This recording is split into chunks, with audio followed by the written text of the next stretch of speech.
Hello guys, welcome back to my channel law वाला। बहुत बहुत स्वागत है आपका हमारे चैनल पे।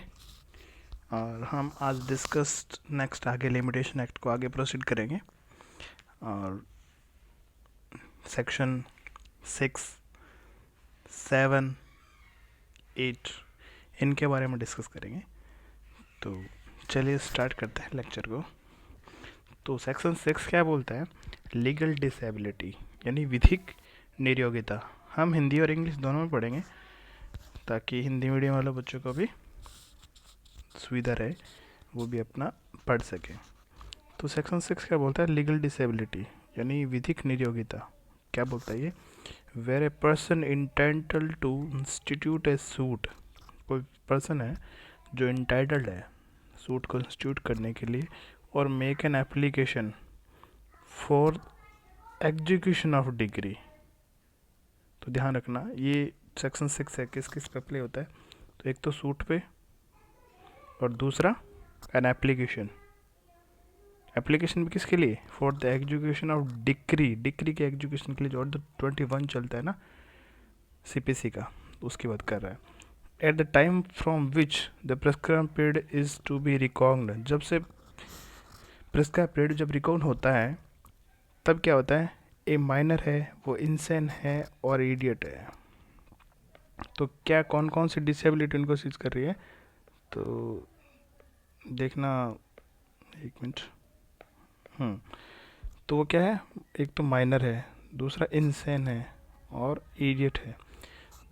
जब ये तीनों डिसेबिलिटी यानी कोई इनमें से एक डिसेबिलिटी है और लिखा बीच में और है, तो क्या है कि he may institute the suit or make the application within the same period after the disability has been cease. जब डिसेबिलिटी सीज होएगी तब वो सेम पीरियड के दौरान क्या कर सकता है? सूट इंस्टीट्यूट कर सकता है और एप्लीकेशन कर सकता है, as would otherwise have been allowed from the specified time there on the third column of the schedule। जो भी शेड्यूल में दे रखा है थर्ड कॉलम में, तब से लेकर क्या बोल रहा है? विधिक नियोगिता, जहाँ की कोई ऐसा व्यक्ति जिसे वाद संस्थित करने का या किसी डिग्री के निष्पादन के आवेदन करने का हक हो, उस समय से उस समय जब से विहित काल की सगणना गणना की जानी है, अप्राप्य, पागल या जड़ हो, यानी तीन डिसेबिलिटी ना, माइनर हो, इंसेन हो, इडियट हो, वहाँ उस नियोगिता का अंत होने के पश्चात उतने काल के भीतर वाद संस्थिति आवेदन कर सकेगा जितना कि उसे अन्यथा अनुसूची के तीसरे स्तंभ में तदर्थ विनिर्दिष्ट समय के अनुज्ञात होता है। जितना थर्ड शेड्यूल में दे रखा है ना, उतना समय के बाद वो क्या कर सकता है? अपना सूट और application for execution of degree वो फाइल कर सकता है। जैसे मान लो आज कोई कॉज ऑफ एक्शन अराइज हुआ और वो माइनर था, मतलब एज उसकी 16 ईयर थी, तो 2 साल बाद उसकी क्या होगी? माइनॉरिटी सीज होगी। तब वो लिमिटेशन पीरियड जितना उसको पहले मिला हुआ था उतना को उतना दोबारा उसको मिल जाएगा, लेकिन 3 ईयर्स से ज़्यादा नहीं मिलेगी। सेक्शन 8 में स्पेशल एक्सेप्शन में हम पढ़ेंगे, किसी भी मामले में 3 ईयर्स से ज़्यादा उसको नहीं मिलेगी। जब बच जाती है उसकी बात अलग है, लेकिन सेक्शन 6 की बात तो ध्यान रखें कि जब कोई सूट और एप्लीकेशन है for the execution of degree, अगर वो माइनर है उस टाइम, इडियट है, इंसेन है, तो सूट और एप्लीकेशन कब कर सकता है? आफ्टर डिसेबिलिटी सीज, जब डिसेबिलिटी क्या हो जाएगी? सीज हो जाएगी। सेकंड क्लोज क्या बोल रहे हैं? Where such person is at the time from which the prescribe period is to be record affected by to disability. तो जब प्रिस्क्राइब पीरियड रिकॉर्ड हुआ तब क्या हुआ? वो उसको 2 डिसेबिलिटी सीज कर रखी थी, अरे हो रखी थी, or where before his disability has ceased और he is affected by another disability, और अगर उसको पहले डिसेबिलिटी सीज हो उससे पहले उसको दूसरी डिसेबिलिटी अफेक्ट हो गई, ऐसा कोई मामला है, तब क्या कर सकता है? The suit or make the application within the same period after the both disability have, जब दोनों डिसेबिलिटी सीज होएगी, खत्म होएगी, तब क्या होगा?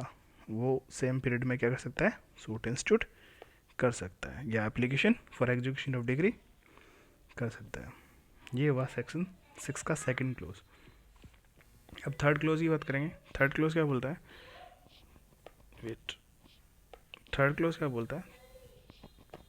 थर्ड क्लोज बोलता है where the disability continues of the death of the person of that person, disability continue करती है that death of that person, जब तक वो मरता है तब तक।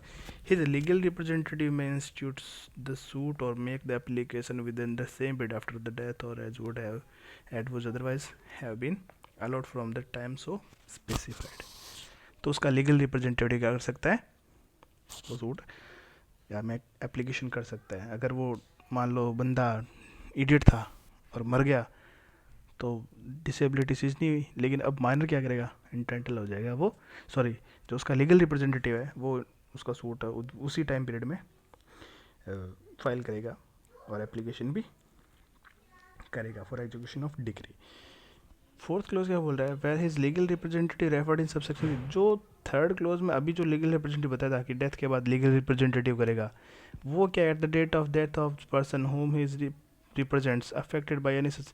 अब लीगल रिप्रेजेंटेटिव भी क्या है, किसी डिसेबिलिटी से ग्रसित है या कॉज्ड है, तो वो जब उसी लीगल रिप्रेजेंटेटिव की जो डिसेबिलिटी सीज होएगी, चाहे वो सब सेक्शन 1 के अनुसार है चाहे सब सेक्शन 2 1 के अनुसार, जैसे कि मान लो एक उसको डिसेबिलिटी हुई, मान लो माइनर था, जैसे मेजर होएगा तो वो अपना सूट और एप्लीकेशन कर देगा। लेकिन मान लो एक हुई और एक के साथ एक ख़त्म होने से पहले उसको दूसरी और हो गई, तो दोनों ख़त्म होने के बाद वो एलिजिबल होएगा सूट को इंस्टीट्यूट करने के लिए, एप्लीकेशन को प्रेफर करने के लिए। ठीक है, तो सेक्शन फर्स्ट और सेकंड दोनों अप्लाई हो जाएंगे उसके, अगर वो लीगल रिप्रेजेंटेटिव भी क्या है, अंडर डिसेबिलिटी है। फिर सेक्शन 5 क्या बोल रहा है, यानी मैं हिंदी में पढ़ देता हूँ, ये हिंदी में क्या बोल रहा है कि जहाँ की धारा 3 में निर्दिष्ट विधिक प्रतिनिधित्व कि जिस व्यक्ति का वह प्रतिनिधित्व करता है उसकी मृत्यु की तारीख को ऐसी किसी नियोक्ता से ग्रस्त हो, वहाँ धारा 1 और 2 के अंतर्विष्ट नियम लागू होंगे। अगर वो लीगल मान लो एग्जाम्पल तो मैं दे रखा हूँ कि एक पर्सन था, वो इडियट था और वो मर गया ड्यूरिंग, वो इडियट था पूरा अपने लाइफ काल में, पूरी लाइफ टाइम में वो इडियट था और मर गया, उसका फिर लीगल रिप्रेजेंटेटिव इंटाइटल हो गया। और लीगल रिप्रेजेंटेटिव जब मरा, वो लीगल रिप्रेजेंटेटिव क्या था, माइनर था।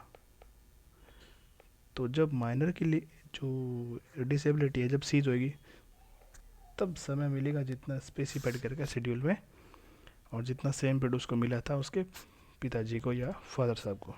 ठीक है, अगर उसको 2 या 2 से ज़्यादा या 2 डिसेबिलिटी है, माइनर भी है और इडियट भी है, जब दोनों जब डिसेबिलिटी सीज होगी तब वो सूट या में एप्लीकेशन करने के लिए एलिजिबल या इंटाइटल होगा। फिफ्थ क्लोज क्या बोल रहा है, where a person under disability dies after the disability cease, where a person disability dies, जो डिसेबिलिटी मतलब बढ़ जाता है after disability cease but within the period of allowed to him under this section his legal representative may institute the suit or make the application within the same period after the death as would otherwise have been available for that person has not read। क्या बोल रहा है ये बोल रहे हैं कि जहाँ की निरोगिता के अधीन कोई व्यक्ति निरोगिता का अंत हो जाने के पश्चात किंतु उस काल के भीतर जो उसके लिए उस धारा के अधीन अनुज्ञात है मर जाए, वहाँ उसका विधिक प्रतिनिधित्व उसकी मृत्यु के पश्चात उसी काल के भीतर वाद संस्थित आवेदन कर सकेगा जितना कि उस व्यक्ति को अन्यथा उपलब्ध होता है या उसकी मृत्यु नहीं होती। जैसे मान लो कि एक व्यक्ति था, उसका 3 साल के लिए उसका लिमिटेशन पीरियड दे रखा था उसको किसी सूट को फाइल करने के लिए, सूट इंस्टीट्यूट करने के लिए, तो उसने 2 साल तक तो सूट इंस्टीट्यूट करा नहीं, फिर वो इंसेन हो गया, पागल हो गया। तो ऐसा नहीं है कि जब वो इंसेनिटी, अब वो इंसेन हुआ तब उसका रुक जाएगा टाइम पीरियड, नहीं। सेक्शन 9 भी बोलेंगे कंटिन्यूइंग रनिंग ऑफ टाइम है ना, वो उसको रोकता है इसको कि अब उसके पास, उसके लीगल रिप्रेजेंटेटिव के पास उतना ही समय बचेगा जितना कि वो नहीं मरता, उस व्यक्ति के लिए बचता, उसके लिए भी 1 साल ही बचता, तो लीगल रिप्रेजेंटेटिव को भी 1 साल के भीतर भीतर सूट या एप्लीकेशन करनी पड़ेगी, चाहे माइनर हो तो नेक्स्ट फ्रेंड के थ्रू या डिफेंडेंट हो तो एड ए गार्जियन लिटम के थ्रू उसको एप्लीकेशन या सूट इंस्टीट्यूट करना पड़ेगा। ऐसा नहीं है कि उसको वापस से 3 साल मिलेंगे, नहीं। कहते हैं ना, नो सब्सिक्वेंट डिसेबिलिटी वो जब अगर हो जाए तो वो रुकती नहीं है। सेक्शन 9 भी इसके बारे में बोलता है, आप पढ़ लेना, इसको साथ पढ़ो तो पढ़ सकते हैं। अभी सेक्शन 9 भी डिस्कस कर लेते हैं, क्या बोल रहा है वो। देखो पहले ये देख लेते हैं कि इस सेक्शन में माइनर किसको इंक्लूड है। माइनर में क्या इंक्लूड है, minor include child in the वूम, जो बच्चा है गर्भ में, वो भी बच्चा माइनर में आएगा। सेक्शन 9 देखो, इसका मुझे बता देता हूँ। कंटिन्यूइंग रनिंग ऑफ टाइम क्या बोल रहा है, when one person has begun to run, एक बार वंस टाइम है वो शुरू हो गया चलना, तो no subsequent disability inability to institute suit or make an application stop it. फिर कोई भी सब्सिक्वेंट डिसेबिलिटी है, बाद में कोई डिसेबिलिटी या इनएबिलिटी हो जाती है इंस्टीट्यूट सूट इंस्टीट्यूट करने के लिए, तो वो उसको रोक नहीं पाएगी। वैसे इस सेक्शन में बताया ना मैंने अभी कि अगर वो बंदा, उसको टाइम मिला 3 साल का, 2 साल तक वो सही था लेकिन उसने करा नहीं इंस्टीट्यूट, फिर मान लो वो किसी डिसेबिलिटी से ग्रसित हो गया, तो उसके साल फिर 1 साल बचा, 1 साल ही बचता ना। अगर वो ग्रसित होकर मान लो मर गया वो, 2 साल तक उसने करा नहीं, 30 साल मर गया, तब लीगल रिप्रेजेंटेटिव को भी 1 साल ही मिलेगा, चाहे माइनर हो चाहे मेजर हो। ओके, और माइनर को क्या बताएगा इसमें, जो वोम में जो बच्चा होता है गर्भ में, वो भी क्या है, माइनर है। फिर नेक्स्ट सेक्शन है section 7, disability of one of several person. अगर सेवरल पर्सन को डिसेबिलिटी तब क्या करेंगे, क्या बोल रहा है, one of several person jointly entitled to institute, जब कोई एक से अधिक व्यक्ति है jointly entitled to institute suit or make an application for the execution of decree, same चीज़ पर अप्लाई होता है, ये भी सूट पर एप्लीकेशन होता है, सूट पर अप्लाई होता है और एप्लीकेशन पर अप्लाई होता है for the execution of degree is under any such disability, वो भी क्या है, डिसेबिलिटी के अंदर है, and the discharge can be given without the consent of such person, time will run against them all. अगर कोई डिस्चार्ज दे सकता है सबके रेफरेंस में without the concern of such person, अगर वो डिस्चार्ज दे सकता है, डिसेबिलिटी में डिस्चार्ज कर सकता है, तब टाइम सबके अगेंस्ट में चलेगा। ठीक है, when there were no discharge can be given, अगर वो डिस्चार्ज नहीं दे सकता, then will not run as against any of them until one of them becomes capable of giving discharge, अगर उनमें से कोई एक क्या नहीं हो जाए, डिस्चार्ज देने के लिए कैपेबल नहीं हो जाए, और without the concern of others, और अदर की विदाउट अदर की कंसर्न से, और अनटिल डिसेबिलिटी, या तो डिसेबिलिटी चीज नहीं होता है या वो डिस्चार्ज नहीं देते अदर की कंसर्न के थ्रू। इसको हिंदी में देखो, हिंदी में क्या बोल रहा है कि जहाँ की वाद संस्थित करने या डिग्री के निष्पादन के लिए आवेदन करने के लिए संयुक्तता है, यानी जॉइंटली है, हकदार व्यक्तियों में से कोई एक एससी किसी नियोक्ता के दिन हो, कोई एक है वो एससी कोई डिसेबिलिटी में हो, और उस व्यक्ति की सहमति के बिना उन्मोचन दिया जा सकता है, यानी डिस्चार्ज दिया जा सकता है, तो वहाँ उन सब के विरुद्ध समय का चलना आरंभ हो जाएगा। किंतु जहाँ के ऐसा उन्मोचन नहीं दिया जा सके, वहाँ क्या होगा, उनमें से किसी के विरुद्ध समय तब तक नहीं चलना आरंभ होगा जब तक उनमें से किसी अन्यों की सहमति के बिना उन्मोचन डिस्चार्ज देने के लिए समर्थ न हो जाए, या उनकी निरोगिता में अंत न हो जाए, या उनकी डिसेबिलिटी से हो जाए, या तो डिस्चार्ज के लिए कैपेबल हो जाए या वो डिसेबिलिटी से हो जाए, तब चलेगा, वरना नहीं चलेगा। या तो डिस्चार्ज दे सकता है तब चल जाएगा, लेकिन डिस्चार्ज नहीं दे सकता तब नहीं चलेगा। एक एक्सप्लेनेशन है, एक्सप्लेनेशन क्या बोलता है, this section applies to discharge from every kind of liability including liability of in respect of him, यानी डिस्चार्ज में जो लाइबिलिटी है, एवरी काइंड ऑफ लाइबिलिटी आते हैं इसमें, और including liability in respect of immovable property की लाइबिलिटी भी आ रही है इसमें। ठीक है, यानी जो स्थावर संपत्ति है वो संबंधी सारे दायित्व इसमें आते हैं। एक्सप्लेनेशन दूसरा क्या बोल रहा है कि for the purpose of this section the manager of Hindu undivided family, HUF की बात कर रही है, क्योंकि मैनेजर करता बोलते हैं इसका, manager of Hindu undivided family governed by the Mitakshara law, Mitakshara law से जो गवर्न होता है, shall be deemed to have capable of giving discharge without the concern of other member of the family if is the management of the joint family, अगर वो management करता है उस joint family का, अगर वो डिस्चार्ज देता है without the concern of family, तो उसकी भी मतलब वो डिस्चार्ज मान ली जाएगी कि हाँ उसके लिए अगेंस्ट में, सबके अगेंस्ट में टाइम स्टार्ट हो जाएगा, क्योंकि वो करता है सब एचयूएफ की फैमिली की, जो हिंदू अनडिवाइडेड फैमिली है गवर्न जो मिताक्षर लॉ से होती है, तो जो करता है अगर कंसर्न दे डिस्चार्ज कर दे without the concern of the others member of family, the needs management of the joint property, वो क्या होगा, सबके अगेंस्ट में टाइम पीरियड स्टार्ट हो जाएगा।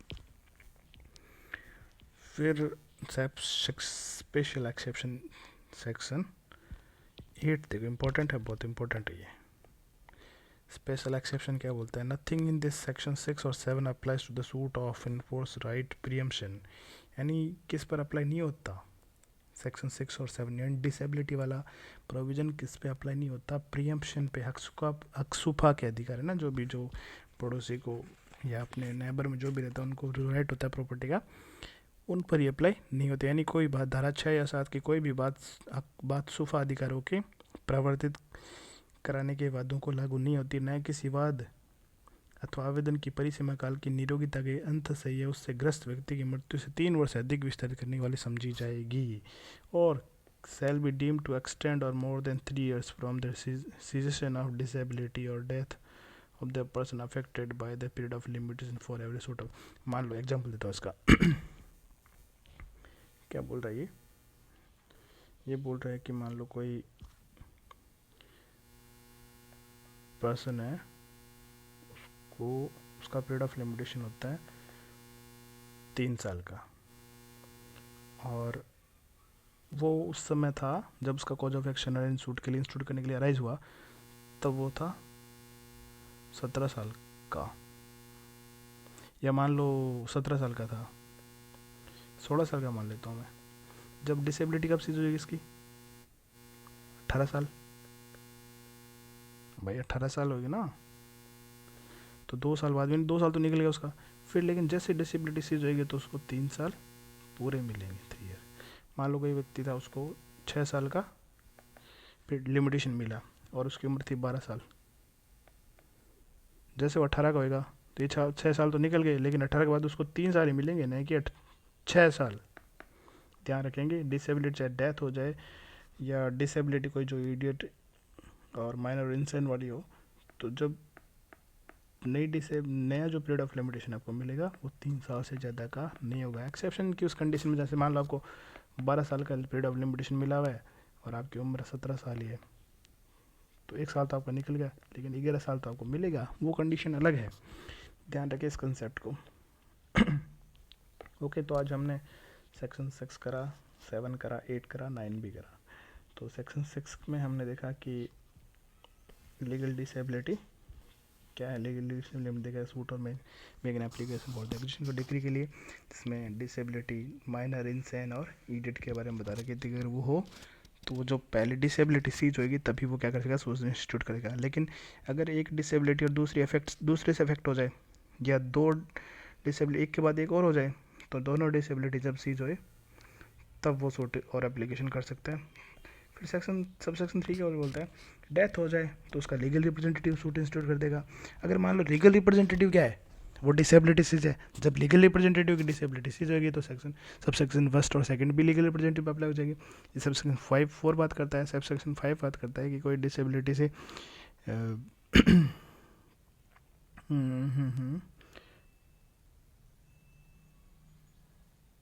ठीक है, where person under disability dies after disability cease, मान लो कि डिसेबिलिटी सीजेस होने के बाद मरता है, तो डिसेबिलिटी की मतलब वो पीरियड ऑफ लिमिटेशन फिर स्टॉप नहीं होगा, वो हमने देखा सेक्शन 9 वाला। फिर डिसेबिलिटी वाला सेक्शन हमने देखा 7 में अगर एक से अधिक व्यक्ति मतलब जॉइंट पर्सन है, पर्सन कोई जॉइंटली इंटाइटल इंस्टीट्यूट करने, उनमें से एक को क्या है डिसेबिलिटी सीधे, अगर वो डिस्चार्ज दे सकता है तो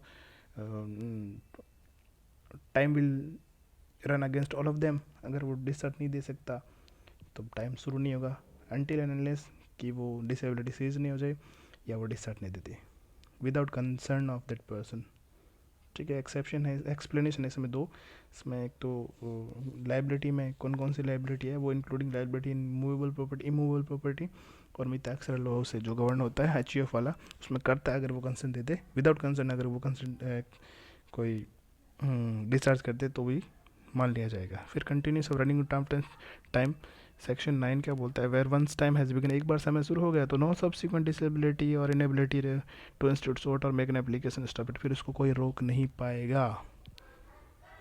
ओके, थैंक यू। अच्छा लगा तो सब्सक्राइब कर दीजिएगा चैनल को, बाकी आपकी मर्जी।